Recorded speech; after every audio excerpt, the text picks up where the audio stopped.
여러분 안녕하십니까? 지금 우리는 유다서의 말씀을 공부하고 있습니다. 오늘은 유다서 1장 5절에서 10절 말씀까지를 보겠습니다. 제가 말씀을 읽어드리겠습니다. 너희가 본래 모든 사실을 알고 있으나 내가 너희로 다시 생각나게 하고자 하노라.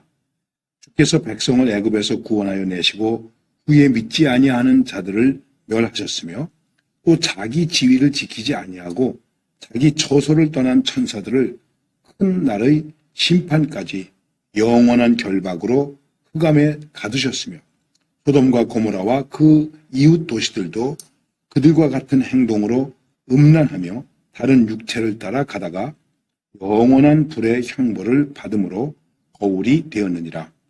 그러한데 꿈꾸는 이 사람들도 그와 같이 육체를 더럽히며 권위를 업신여기며 영광을 비방하는도다. 천사장 미가엘이 모세의 시체에 관하여 마귀와 다투어 변론할 때에 감히 비방하는 판결을 내리지 못하고 다만 말하되 주께서 너를 꾸짖으시기를 원하노라 하였거늘 이 사람들은 무엇이든지 그 알지 못하는 것을 비방하는도다. 또 그들은 이성 없는 짐승같이 본능으로 아는 그것으로 멸망하느니라.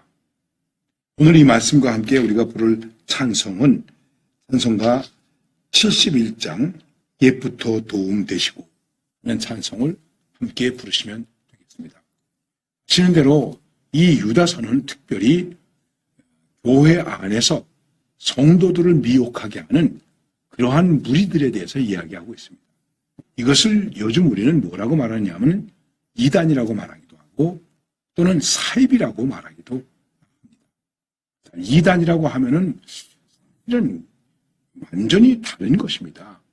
그런데 사입이라고 하는 것은 말 그대로 이게 진짜 같기도 하고 가짜 같기도 하고 이렇게 보면 진짜 같고 이렇게 보면 가짜고 그래서 우리들을 더 미혹해 하는 것입니다.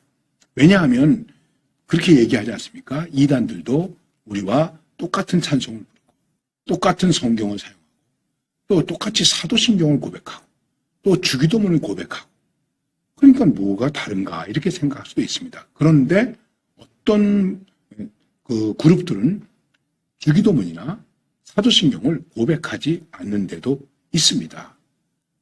너무 우리하고 비슷한 게 많은 거예요. 그러니까 뭐가 달라? 그래서 많은 사람들이 헷갈리는 거죠.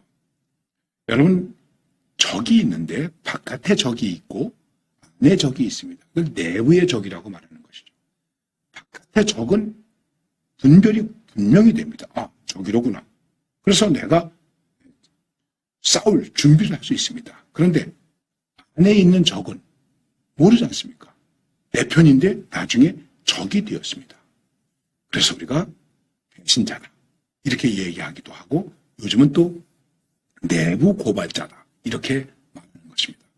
자, 오늘 말씀에서 보니까는 뭐라고 말씀하고 있냐면 이 이단들에서 말하기를 너희가 본래 모든 사실을 알고 있으나 내가 너희로 다시 생각나게 하고자 하노라. 이러한 일들에 대해서 생각나게 하기 위해서 얘기하는 것이다. 지금 교회를 어지럽히고 믿음의 사람들을 어지럽히고 공동체를 어지럽히는 그 무리들이 어떠한 모습인지를 우리는 잘 알고 있다. 그럼 어떻게 얘기하고 있습니까? 생각나게 하는데 이렇게 얘기하고 있습니다. 주께서 백성을 애굽에서 구원하여 내시고 후에 믿지 아니하는 자들을 멸하셨으며 또 자기 지위를 지키지 아니하고 자기 처소를 떠난 천사들을 큰 날의 심판까지 영원히 결박으로 흑암에 가두셨으며 소돔과 고모라와 그 이웃 도시들도 그들과 같이 행동으로 음란하며 다른 육체를 따라 가다가 영원한 불의 형벌을 받음으로 거울이 되었느니라. 이 과거의 사건들이 우리 공동체 안에 있었던 사건들이 그러니까 이스라엘 공동체 안에 있었던 사건들이 지금 우리에게 거울이 되는 것이다. 이렇게 말하고 있습니다. 대표적인 것이 애굽에서 구원할 때 믿지 아니하는 사람들은 홍해에서 멸망당했죠. 애굽에서 10가지 재앙으로 어려움을 당했죠. 그런 일들이 많이 있습니다. 또 대개 광야에 나와서 어떻게 했습니까? 자기 지위를 지키지 않았어요. 나중에 또 그 얘기가 나옵니다. 자기 자리를 지키지 않아. 본분을 다하지 않아. 그래서 멸망을 당했습니다. 그리고 이렇게 하는 사람들의 특징이 뭐냐 하면 다 본능을 따라 행했다. 그 본능을 따라 행했다는 것을 뭐라고 말하냐면은 음란하며 욕심으로 행했다. 이거 우리가 역사 속에서 보지 않았느냐.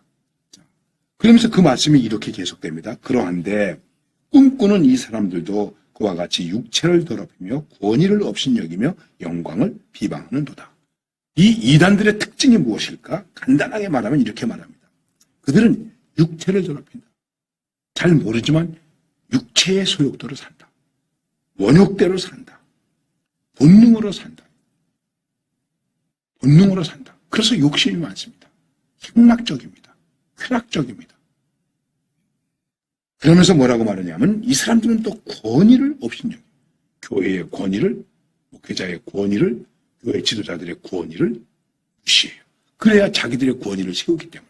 심지어는 교회의 목회자들은 은혜가 없다. 능력이 없다. 은사도 없다. 이렇게 자꾸만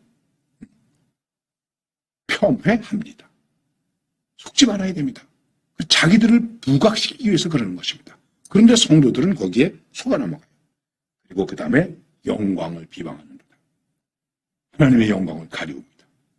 우리가 가지고 있는 교회의 영광을 거스립니다. 지도자의 영광을, 명예를 폄훼시킵니다. 그러면서 예를 들어서 말하기를 천사장 미가엘이, 하나님이 부리는 천사장 미가엘이 모세의 시체에 관해서 모세가 죽은 다음에 아마 이 시체를 가지고 다툼이 일어난 것으로 볼 수 있습니다. 마귀와 변론할 때 감히 비방하지 못하고. 그러나 이 이단의 세력은 비방하는 것 같지만 실제로 비방할 능력이 없다. 자격도 없다. 그 얘기를 말하는 것입니다. 그러면서 주께서 너를 꾸짖으시기를 원하노라. 이렇게 말했다고 성경은 얘기하고 있습니다. 이 사람들은 무엇이든지 그 알지 못하는 것을 비방하는도다. 그들은 이성 없는 짐승같이 본능으로 아는 그것으로 멸망하느니라. 이들의 모습에 대해서 이성 없는 짐승 같다. 짐승이 아무리 훌륭하고 예쁘고 좋아도 이성이 없습니다. 그렇기 때문에 주인은 물어뜯기도 하는 것입니다. 그렇게 행하는 것이다. 저들의 생각이 없어. 저들은 생각도 안 해. 그리고 오직 본능으로만, 자기 좋은 대로만, 자기 욕심대로만 행한다고 하는 것입니다. 문제는 우리가 여기에 속지 말아야 한다는 것입니다. 그들은 정말 진리가 무엇인지 알지 못하고 하나님의 섭리가 무엇인지 알지 못하고 행하고 있습니다. 그런데 말씀드린 것처럼 우리 안에서 같이 일하고 같이 믿고 같이 뭔가를 하다가 달라졌기 때문에 우리가 선뜻 구분을 못하고 정직도 이들을 내몰지도 못하고 그러면 또 사랑 없다고 그러지 않겠습니까? 어쨌든 오늘 여기서 생각할 수 있는 이단 사이비의 특징은 무엇일까? 아주 간단합니다. 자기 욕심을 따라한다.